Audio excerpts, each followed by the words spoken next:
Capítulo 3. El aspirante a aprendiz. Hay tres grandes pasos en la evolución del alma humana antes que alcance a terminar la morada de su espíritu. Dichos pasos han sido llamados respectivamente juventud, madurez y ancianidad, o como diría un francmasón, tiempos de aprendiz, de compañero y de maestro constructor. Toda vida pasa por estas tres etapas de la conciencia humana. Pueden ser miradas también como el hombre exterior mirado hacia adentro, yendo hacia adentro y estando adentro, o en su interior. La ruta de la vida humana, como todas las cosas, está dirigida por las leyes de la analogía. Y así como partiendo desde el nacimiento, empezamos nuestra peregrinación a través de la juventud, la madurez y la ancianidad, así la conciencia espiritual del hombre en su evolución cósmica pasa de la inconsciencia a la conciencia perfecta dentro de la gran logia del universo. Antes que la iniciación en el grado de aprendiz pueda ser propiamente entendida y apreciada, deben considerarse ciertos requisitos, no meramente los relacionados con el mundo material, sino también con el espiritual. El francmasón debe darse cuenta que la verdadera iniciación es un rito espiritual y no material, y que su iniciación en el templo vivo de la jerarquía espiritual que regula la francmasonería puede no ocurrir sino hasta años después de que él tome su grado material, o que espiritualmente puede muy bien ser un gran maestro antes de venir al mundo. Hay probablemente pocos ejemplos en la historia de la francmasonería en que la ordenación espiritual del aspirante se produzca al mismo tiempo que su iniciación material, porque la verdadera iniciación depende del cultivo de ciertas cualidades del alma.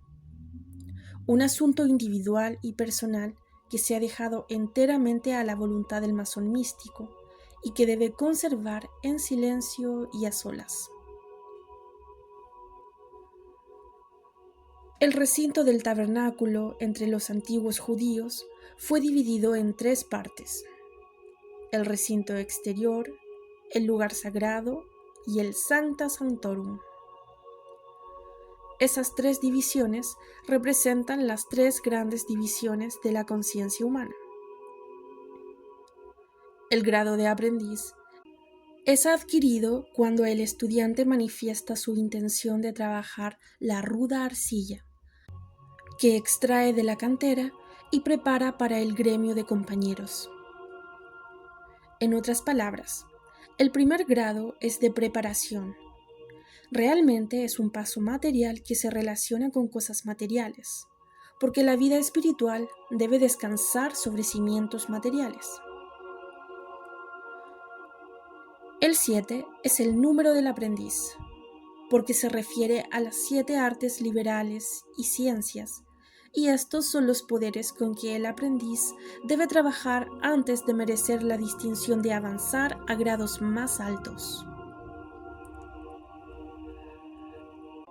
Hay muchos equivocados que creen que pueden alcanzar los planos espirituales de la naturaleza sin pasar primero a través de los planos materiales y sin modelar la materia convirtiéndola en expresión del poder espiritual. Porque el primer grado, avance de la maestría, consiste en dominar las condiciones concretas de la vida y en desarrollar los centros sensoriales, que luego deben convertirse en canales para expresar las verdades del espíritu. Todo progreso es un proceso gradual, realizado ordenadamente, tal como debe practicarse en una logia en consciente trabajo. El universo está dividido en planos, y esos planos están divididos por cierto número de vibraciones que los atraviesan. La conciencia espiritual evoluciona gradual lentamente, aunque en progresión constante, y sus estados inferiores pierden toda conexión con los más elevados cuando ha conseguido un nivel de superación en el que solo pueden sesionar los grandes maestros.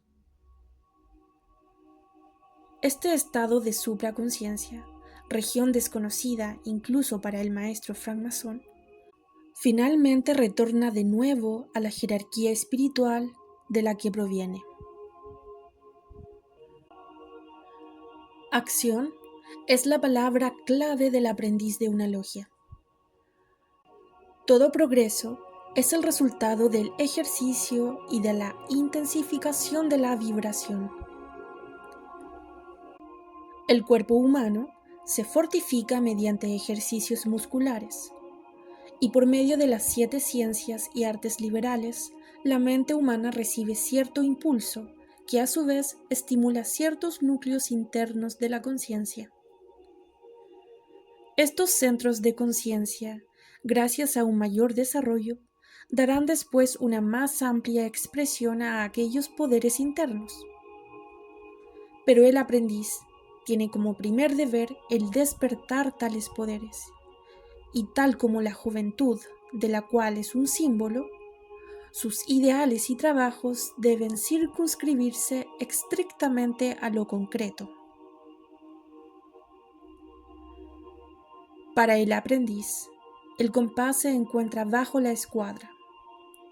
Para él, las razones que se manifiestan por medio del corazón y de la mente, los dos polos de la expresión, se hallan oscurecidas y ocultas bajo la escuadra que sirve para medir la densidad de la materia.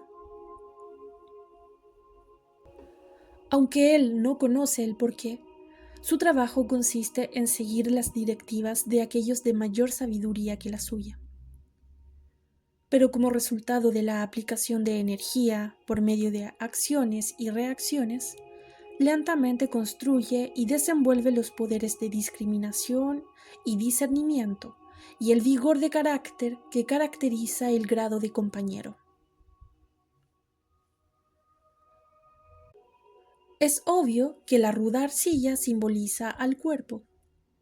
También representa la cósmica raíz sustancial que se saca de la cantera del universo por las primeras expresiones de la inteligencia y que es moldeada por éstas en siempre más firmes y más perfectas líneas hasta que finalmente se convierte en la piedra perfecta del templo del constructor.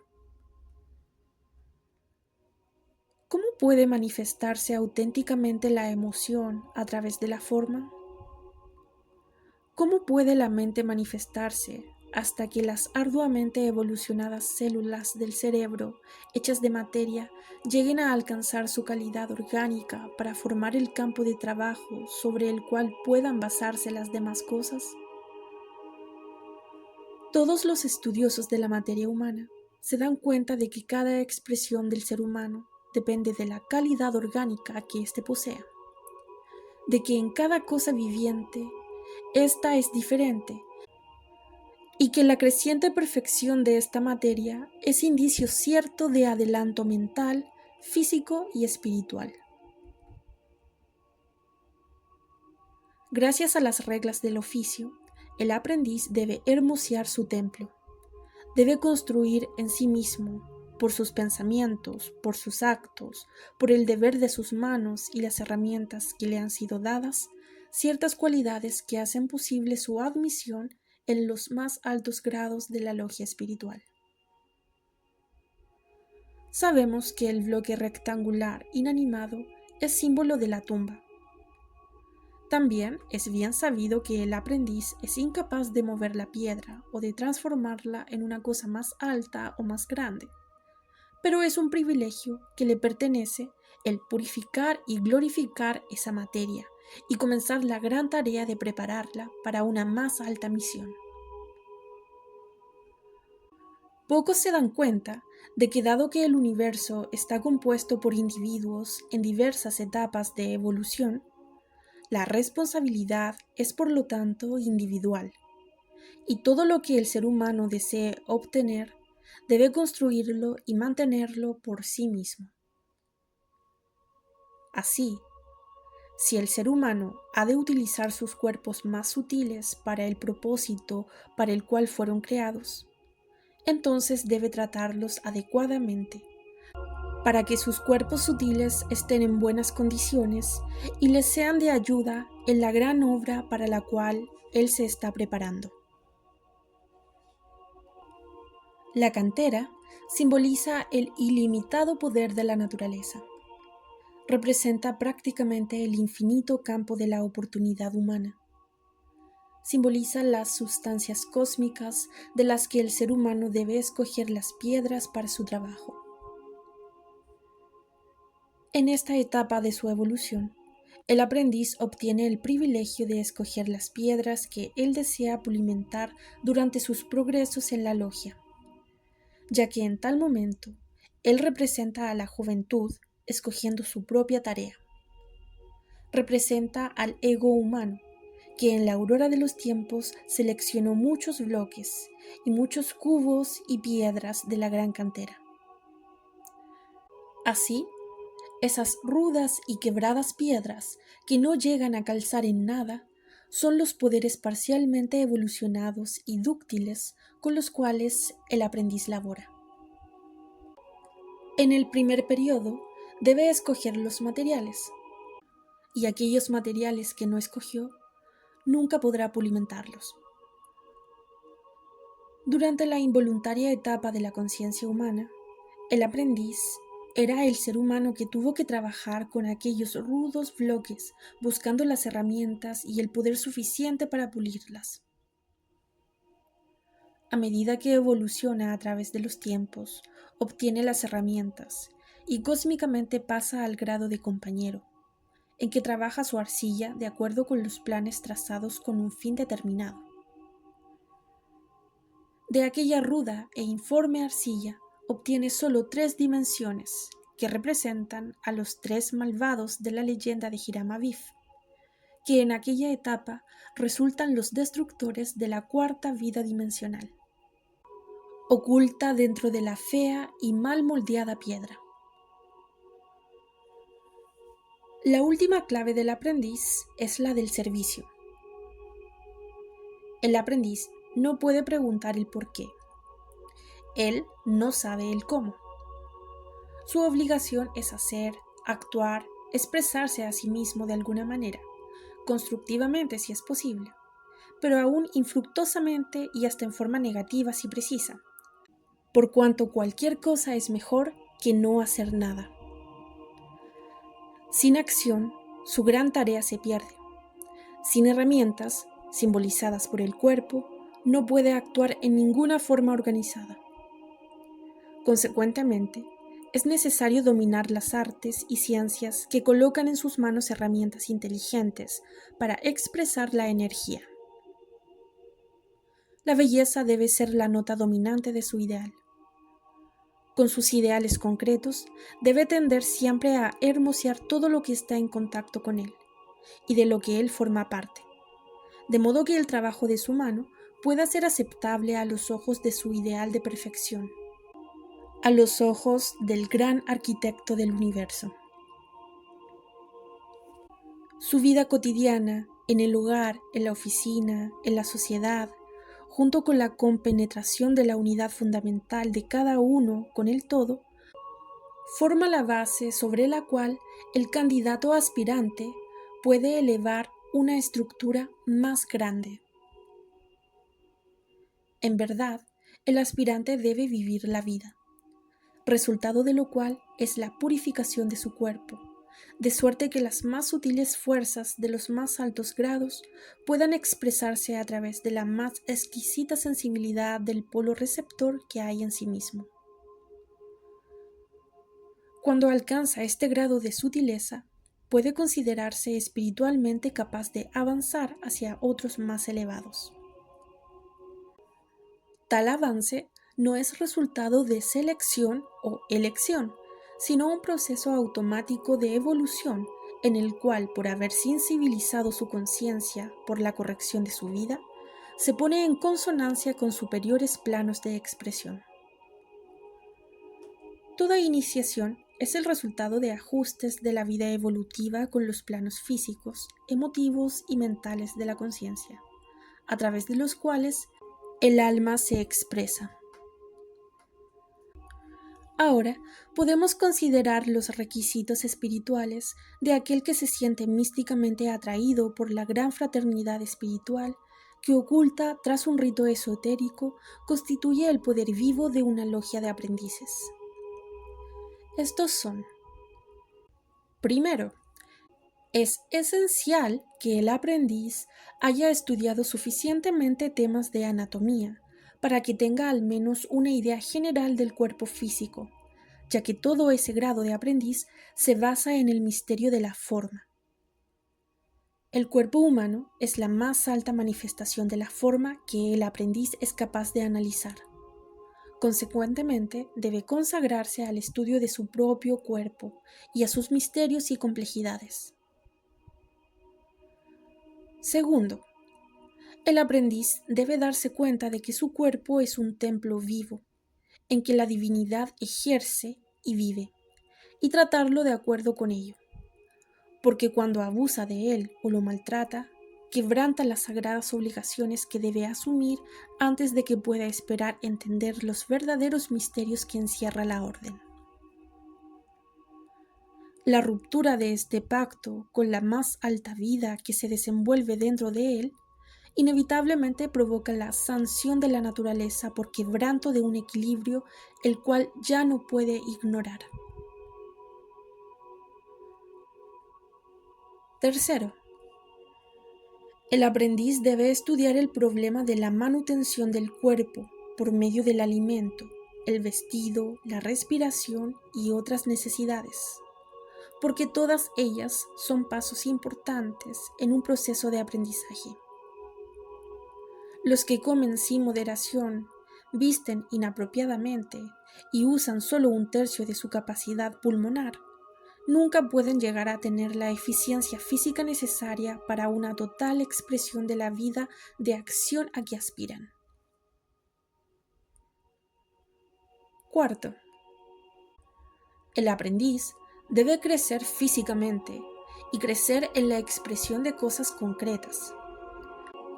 Las relaciones humanas deben ser idealizadas y debe buscar el desarrollo de cualidades de modestia que son necesarias para el trabajo armónico del francmasón y de sus compañeros en el plano material de la naturaleza.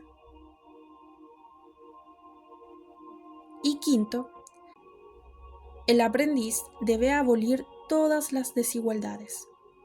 Lo puede hacer mejor mediante el equilibrio entre sus organismos físico y mental, dedicándose al estudio de las 7 ciencias y artes liberales.